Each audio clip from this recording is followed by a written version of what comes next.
Hello. I suppose I was motivated to do this because I haven't done a video or anything in a long time. I've done a couple just posts, word posts.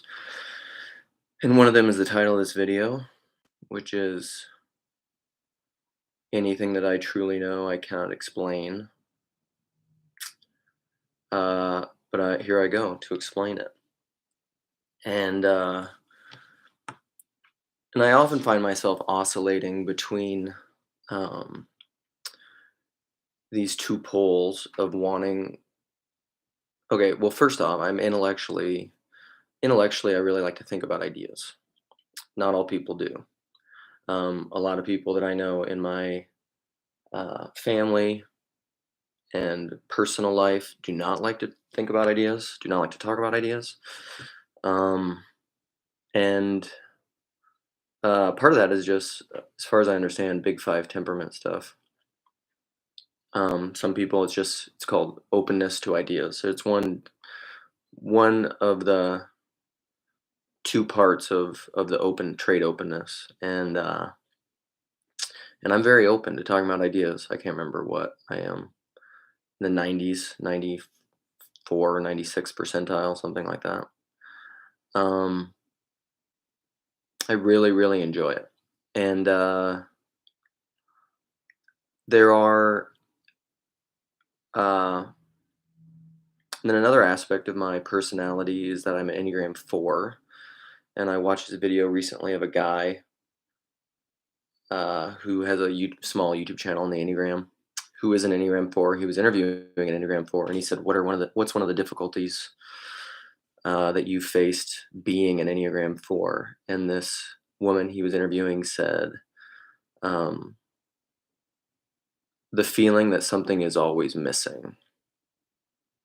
And that's very much my orientation. It's why a lot of Enneagram 4s tend to be artists, poets, creators. Um, you know, Bob Dylan, probably a lot of my favorite artists and creators, and probably yours, because worldwide are Enneagram 4s. But one of the things that prompts that creativity is this feeling of something missing. So you're always looking for what's missing. Makes me think of Rollins' lack. So all that to go, circling back, notes from a tilt-a-whirl, circle big, come back small, personal. Um, I I have often used. There's a chainsaw in the background. If you can hear that. I have often used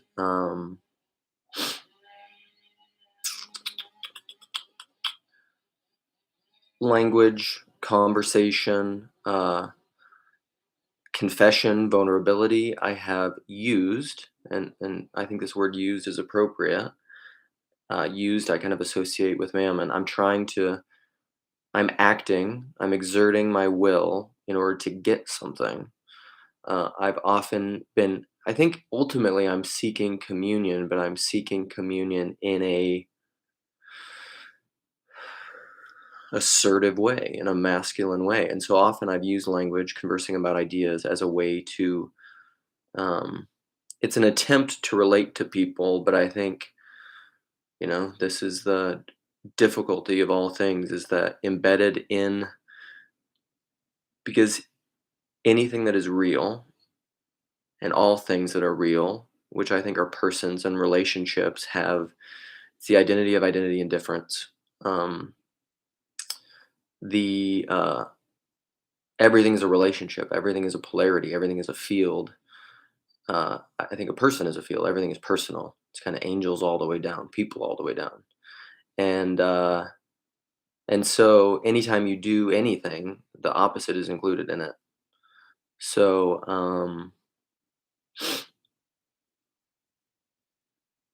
in your attempt to do something, you do the opposite. Or I heard recently, I don't know who said this. If somebody was saying, if you follow anything all the way down, uh, you come out on the other side.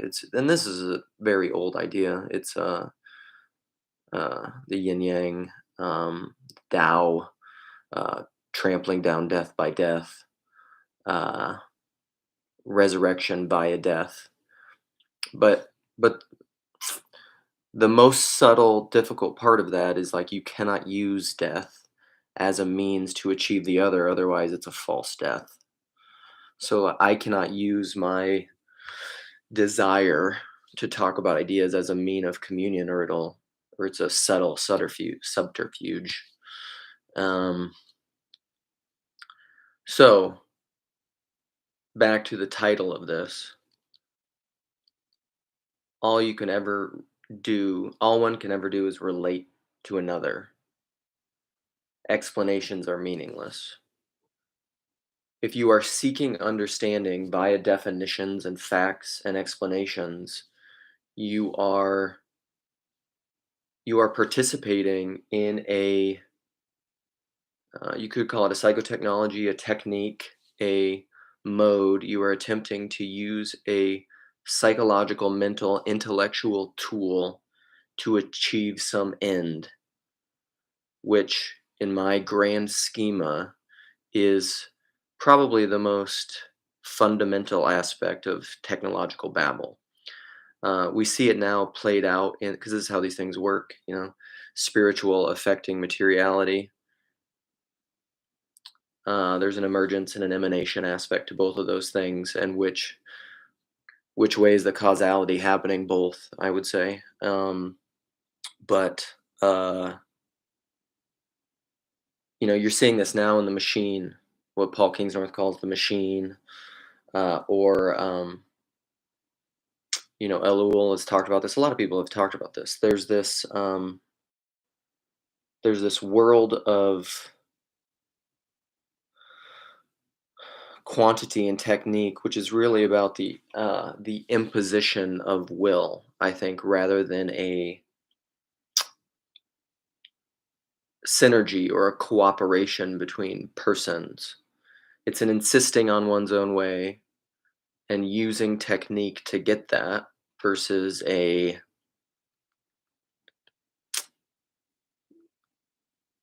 giving up of oneself, a self relinquishment. It's that your desire is to uh, it's not negate the self, but it's to negate the false self. And in so doing, you discover who you truly are. It reminds me of that Master Eckhart quote of salvation is not one of addition, but of subtraction. So, all of that to say,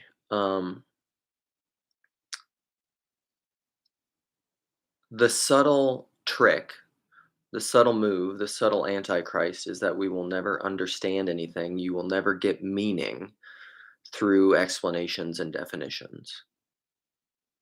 Because if you follow that all the way down, it'll come out on the other side. Your rationality will turn into irrationality, or your understanding will turn into misunderstanding uh, your information will turn into misinformation or disinformation. Um, and you will be the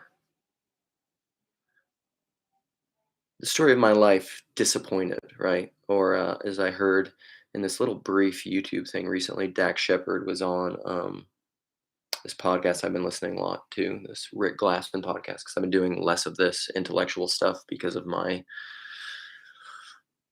part of it is very intentional in a way that I think is good and wise, but part of it is because of expectation. And so I heard Dick Shepard talk about.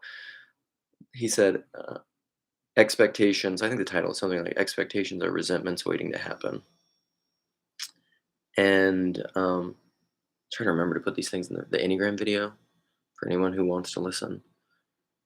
My my YouTube video is huge, and this Dax Shepard short. Um, but he tells the story of this guy. I'll just, since I brought it up, and no one will probably click through. It's a short, so it's not that long. But he tells the story of this guy. He was on an airplane with a guy, and the pilot comes on the to make an announcement and says, it's looking amazing. It looks like we're gonna arrive 45 minutes early, and so that's good news. Cool. And he said that overheard this guy just being like, "Oh, this will be great. This is perfect. I'll avoid rush hour. I'll avoid all this traffic. I'm going to go out to dinner with this guy." And he made this huge plan, right? And so Dax is just like, this guy made up this whole future reality, all these expectations, right? But then what happened is they landed early, but then something happened. Something was wrong at the gate. There was plane was still at the gate, and so they sat there for 45 minutes and then taxied up to the gate. And what ended up happening, so in reality, what happened versus the expectation, or like C.S. Lewis parlandra, the expectant wave, what you think Malaldio is going to bring on the wave. um, what really happened is what was always the plan to happen. But this guy, he said, just was just he Dax uses this word irrationally, but this is because Dax Shepard is a rationalist. Was You could say insanely, unwisely, foolishly. It is irrational, but uh, he just lost his mind. He gave himself over to his passions. He had resentment, because his expectant good, as C.S. Lewis calls it, the good that he expected, the good that he wanted, the good that he equated to being good, uh, was an illusion. Didn't exist. Didn't manifest. Wasn't real. Whatever. And C.S. Lewis, and so he said that's a resentment. C.S. Lewis says that, and it's this brilliant insight. It's the first time I saw it, that Ransom, this character, said, or the Green Lady in Perelandra, had never conceived. She's like an Eve character, so she's innocent. She's virginal. Um, this Eve character, the Green Lady, in her meeting Ransom, this character from Earth, this is all happening on Venus. It's sci-fi. It's great. It's fiction. Um, this Eve character had never. She didn't have the capacity. She had never dreamt. That's probably a good word. She had never dreamt of holding out attaching her desires to the expectant good rather than the real good, rather than the good that Malaldio God provided. And it's the same with this guy in the airplane, right? Um, he in his disappointment, in his resentment, he had attached to the expectant good rather than the real good. So, all that to say, I do that all the time in my pursuit of these conversations, and it leads to disappointment because it Peter Rollins calls it the libido pursuit of the lack. Psychoanalytically, that's the Satan, the thing that promises to make you whole and complete, which he says, ironically, religion often is. It promises to make you whole and complete, but he says psychoanalytically, that's the Satan. I love Peter Rollins. You can lead a horse to water, but you can't make him drink. Um, so all there is relating. Um, maybe, uh,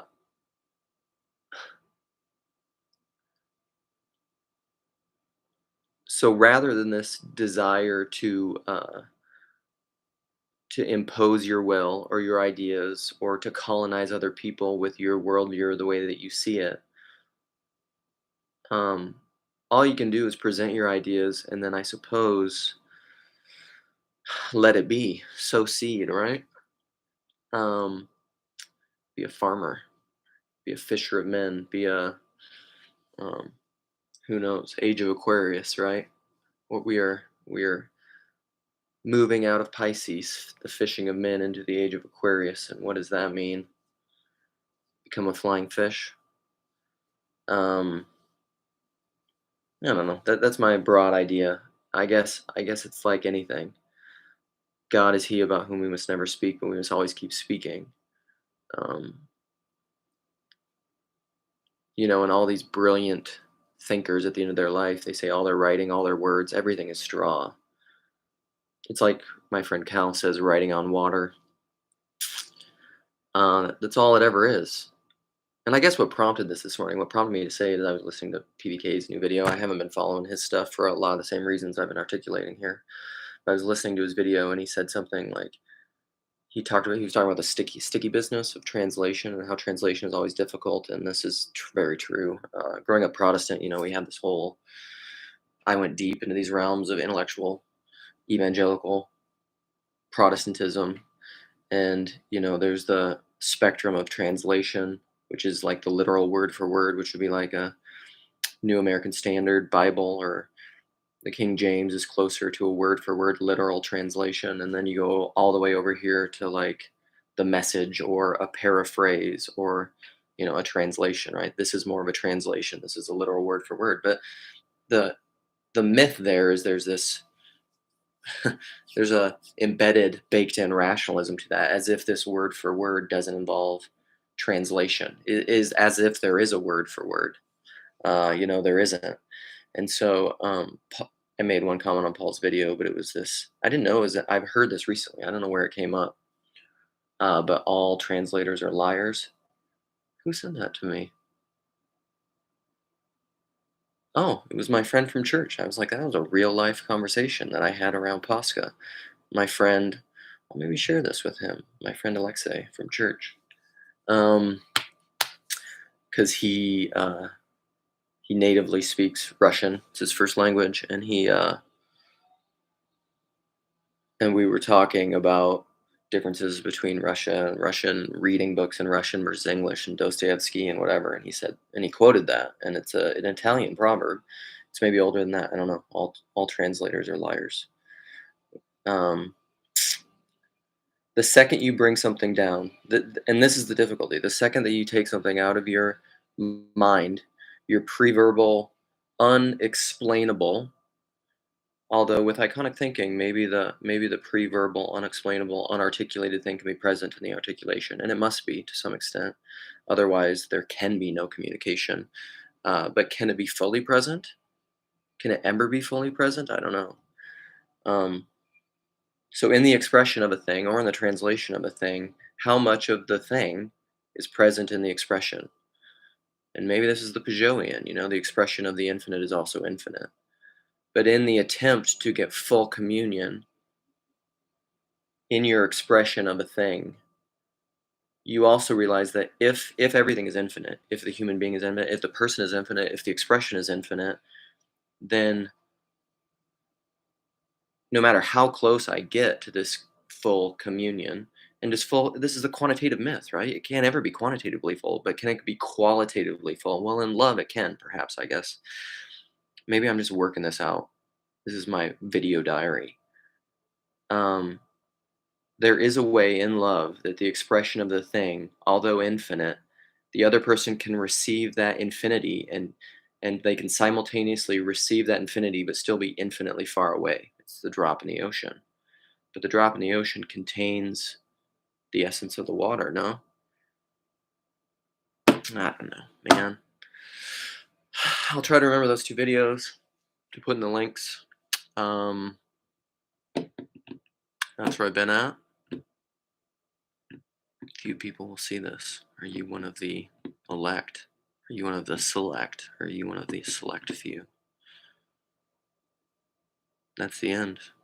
God bless. Goodwill.